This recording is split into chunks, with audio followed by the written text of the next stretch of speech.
The most important time when you first start feeling an injury is that moment. When the first sign of an injury starts to occur, this is your moment to nip it in the bud and make sure that this small injury, this niggle, doesn't become a season-ending injury. And in this video, I want to explain exactly what to do when you first start feeling the first hints of an injury. Now, to really understand this strategy, we first have to understand what a running injury actually is. A running injury is technically a repetitive stress injury. It's what happens when the same stress is applied repetitively without enough recovery, and it exceeds the amount of load that your tissues can handle. Now, this is not an acute injury. An acute injury is like if you're a football player and you get tackled and you fall on your wrist and break your wrist. Okay. It's not when you step off the curb funny when you're out for a run and you twist your ankle. Those are acute injuries. There is a specific action or mistake that led to the injury. With running injuries, things are a little bit different. These are repetitive stress injuries, and it's the same stress repeated over and over again. Now, we are runners. What we do, by definition, is run, and that running is very repetitive. So, to a certain extent, there's not too much we can do about it. But if we really want to reduce our risk of injury and cut a small injury down from a potential big injury and make it into just a niggle that we can resolve in a couple days, we have to embrace this idea that these injuries are repetitive stress injuries. And now we can actually get to the business of healing this niggle and getting back to training. So here's the strategy. What we are gonna do, as soon as we start feeling something's a little off, something doesn't quite feel right, we start feeling the beginning hints of discomfort that could lead to some pain, the first thing that we're gonna do is implement as much variation as we can in our next run. So let's say that your Achilles starts to hurt when you're out doing a tempo run on the road one day. What do you do the next day? Well, if you have a scheduled 5-mile recovery run, part of what you want to do is, number one, let's make sure the pace is dramatically slower than the day before. So the first thing we're varying is our pace or our overall intensity. The next thing that we're going to vary is our shoes. We should be rotating between 2, maybe 3 or more, 4+ pairs of shoes during our training week. This is going to subtly reduce the repetitive stress our feet and lower legs are experiencing with every single step that we take.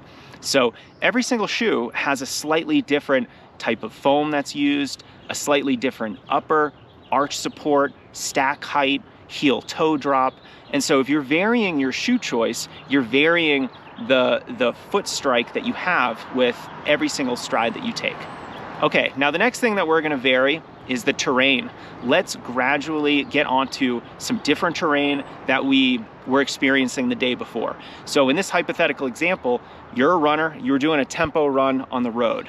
So we're gonna vary our pace, we're gonna vary our shoes. Next thing we're gonna vary is the surface. Let's not run on the road the next day. That's where our Achilles started to feel a little bit off. So let's get on a dirt trail. Let's run on some, hard packed grass that isn't too variable.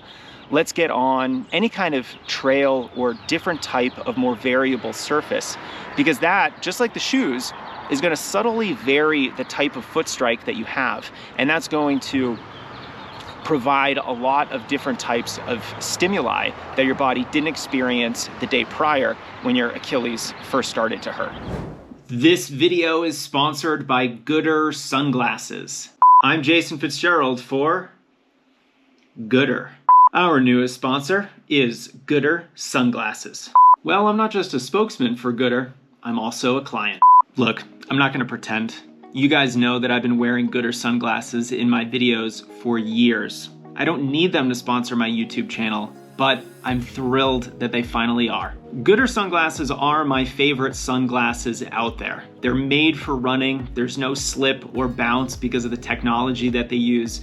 And every single pair is 100% polarized, so you're gonna protect your eyes out there from the sun. But most importantly, you're gonna look amazing. You're gonna look good bombing down the trail or the road, and even if you fall on your face on the trail and smash your sunglasses, you're gonna be able to easily replace them because they're very affordable. Gooder sunglasses only start at $25 per pair. And I love that Gooder is a carbon neutral company. They donate 1% of profits to environmental causes. They're just a great company doing good things for the running community. And if you'd like to get free shipping on your next pair of hot Gooder sunglasses, go to gooder.com/strengthrunning, and that's where you can see the special offer they've put together for our YouTube subscribers.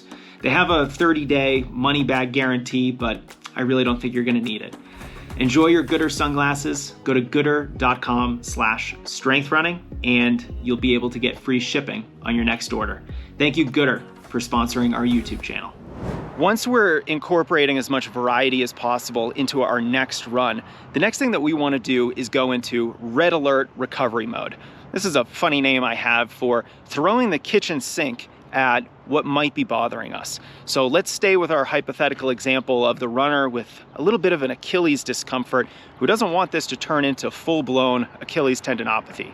So the first thing that we should do is really try for as much recovery as possible. So after that tempo run, I'm probably gonna do some icing or take an ice bath. That's not usually what we want to do after a workout, but in this case, we have an actual issue that we are targeting, not just general fatigue or soreness.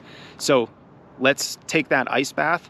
Let's also make sure we're getting as much sleep as we possibly can that night. Let's really do everything we can to recover from run to run.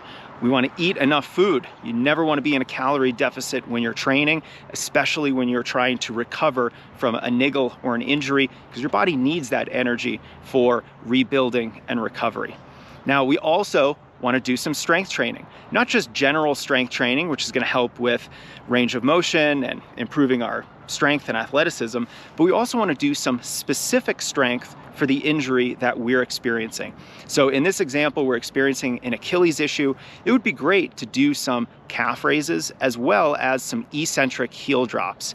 This is really going to help rebuild that tendon tissue and has been shown to really help with Achilles tendinopathy. So if this problem is a potential Achilles tendinopathy in the making, we are going to short circuit that injury as soon as possible. It's also going to be a good idea to do some self-massage. You can use a foam roller. You can use a lot of other massage devices to help you with this. This is going to help promote some extra blood flow to the area, which is going to help that healing process. So we are going to try to do as much as we can to vary the running stimulus the day after our potential injury, and we're going to do as much as we can to recover. And about 75% of the time, if you catch this thing early enough, it won't have the time to progress to a real injury. We also have a lot of resources for you to help you stay healthy and aid your recovery efforts. Check out our Black Book of Recovery and Prevention. I interviewed 9 pro athletes on their favorite recovery strategies. And what I love about looking at the best runners in the world these are the runners who are training the hardest. These are the runners running 100+ miles a week with some of the most intense training sessions. And I find it very comforting to know what they're doing for recovery because they have the most to recover from. So there's a link under this video to check it out. I hope you enjoy it, and let's stay healthy out there.